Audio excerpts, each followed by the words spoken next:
രാഹുൽ മാങ്കൂട്ടത്തിനെതിരെ ഉയർന്ന ലൈംഗിക ആരോപണങ്ങളിൽ നിയമപരമായ നടപടികൾ സ്വീകരിക്കുമെന്ന് മുഖ്യമന്ത്രി പിണറായി വിജയൻ. ഗർഭം ധരിച്ച് യുവതിയെ കൊല്ലാൻ കൂടുതൽ സമയം വേണ്ട എന്ന് പറഞ്ഞു. ഇതുവരെ കേൾക്കാത്ത കാര്യമാണത്. പ്രതിപക്ഷ നേതാവ് ഇവിടെ ഒതുങ്ങി നിന്നാൽ നല്ലതാണെന്നും മുഖ്യമന്ത്രി മുന്നറിയിപ്പ് നൽകി.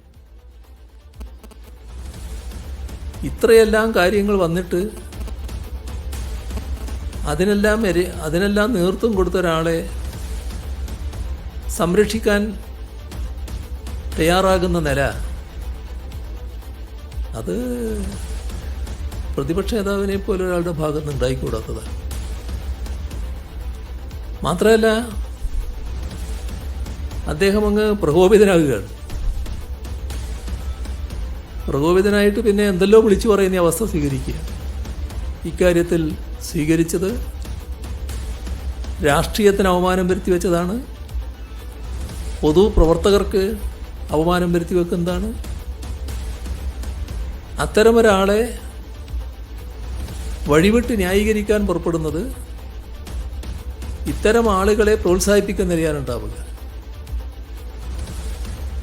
ഇത് ഇവിടെ ഒതുങ്ങി നിന്നാൽ നല്ലത്. ഇനി എത്ര ആളുകളിലേക്ക് വ്യാപിക്കൂ എന്നുള്ളത് എനിക്കുള്ള കാര്യങ്ങൾ കണ്ടാൽ മാത്രമേ പറയാൻ പറ്റൂ.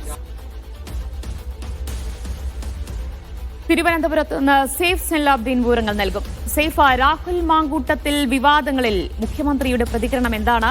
പി ഡി സതീശന്റെ താക്കീതിന് മറ്റൊരു മുന്നറിയിപ്പും താക്കീതും മുഖ്യമന്ത്രി അങ്ങോട്ട് നൽകുകയാണോ? രാഹുൽ മാങ്കൂട്ടവുമായി ബന്ധപ്പെട്ട വിഷയം, അത് കേരളം വളരെ ഗൗരവമായി ചർച്ച ചെയ്യപ്പെട്ട വിഷയമാണ് എന്ന് പറഞ്ഞുകൊണ്ടാണ് മുഖ്യമന്ത്രി അതിലേക്ക് കടക്കുന്നത്. അദ്ദേഹം ആ സ്ഥാനത്ത് ഇരിക്കാൻ പാടില്ല എന്ന ധ്വനി മുഖ്യമന്ത്രിയുടെ വാചകത്തിൽ ഉണ്ടായിരുന്നു. ആ കാര്യങ്ങളൊക്കെ തീരുമാനിക്കേണ്ടത് അവരുടെ രാഷ്ട്രീയ പാർട്ടിയാണ്. പക്ഷേ അത് കേരളം ഗൗരവമായി ചർച്ച ചെയ്തതാണ്. രാഷ്ട്രീയത്തിന് നിരക്കാത്ത രീതിയാണ് രാഹുൽ മാങ്കൂട്ടത്തിൽ ഇതുമായി ബന്ധപ്പെട്ട് സ്വീകരിച്ചത് എന്ന് മുഖ്യമന്ത്രി വാർത്താ സമ്മേളനത്തിൽ സൂചിപ്പിക്കുന്നുണ്ടായിരുന്നു. ദിവ്യ, സമൂഹത്തിൽ ഉണ്ടായ പ്രതികരണങ്ങൾ ഇത് തന്നെയാണ് വ്യക്തമാക്കുന്നത്. അദ്ദേഹം ആ സ്ഥാനത്ത് തുടരാൻ പാടില്ല എന്ന് തന്നെയാണ് വ്യക്തമാക്കുന്നത്.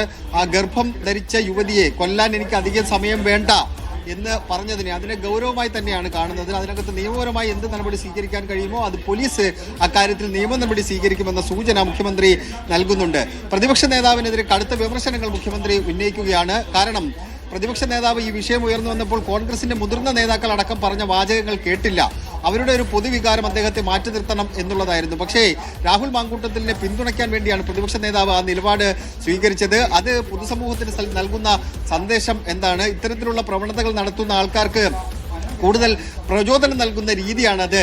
പ്രതിപക്ഷ നേതൃസ്ഥാനം എന്നുള്ളത് സമൂഹത്തിൽ വലിയ സ്വാധീനമുണ്ടാക്കാൻ കഴിയുന്ന ആളാണ് പ്രതിപക്ഷ നേതാവ് എന്നുള്ളത്. സ്വാഭാവികമായിട്ടും അങ്ങനെ ഒരാൾ ഈ നിലപാട് സ്വീകരിക്കാൻ പാടില്ല എന്ന വിമർശനം മുഖ്യമന്ത്രി ഉന്നയിക്കുന്നുണ്ട്. അതിനൊപ്പം തന്നെ മുഖ്യമന്ത്രിയോട് ചോദിച്ചത്, മുഖ്യമന്ത്രിക്ക് സ്വാഭാവികമായിട്ട് ഇന്റലിജൻസ് അടക്കമുള്ള സംവിധാനങ്ങൾ വഴി ഇതുമായി ബന്ധപ്പെട്ട കൂടുതൽ വിവരങ്ങൾ കിട്ടിയിട്ടുണ്ടാകില്ലേ, അങ്ങനെ വിവരങ്ങൾ എന്തെങ്കിലും മുഖ്യമന്ത്രിയുടെ പക്കലുണ്ടോ എന്ന് ചോദിക്കുമ്പോൾ മുഖ്യമന്ത്രി പറയുന്നത്, എന്റെ കയ്യിലുള്ള വിവരങ്ങൾ ഇപ്പോൾ പുറത്തു പറയേണ്ടതില്ലല്ലോ. എന്നിട്ട് മുഖ്യമന്ത്രി പറയുന്നത് ഇത് ഇവിടെ ഒതുങ്ങി നിന്നാൽ നല്ലത് എന്ന് മുഖ്യമന്ത്രി പറയുമ്പോൾ അതിനകത്ത് കൂടുതൽ കാര്യങ്ങൾ പുറത്തു വരാനുണ്ട് എന്ന സൂചന മുഖ്യമന്ത്രി തന്നെ നൽകുകയാണ് ചെയ്തിട്ടുള്ളത്. ദിവ്യ.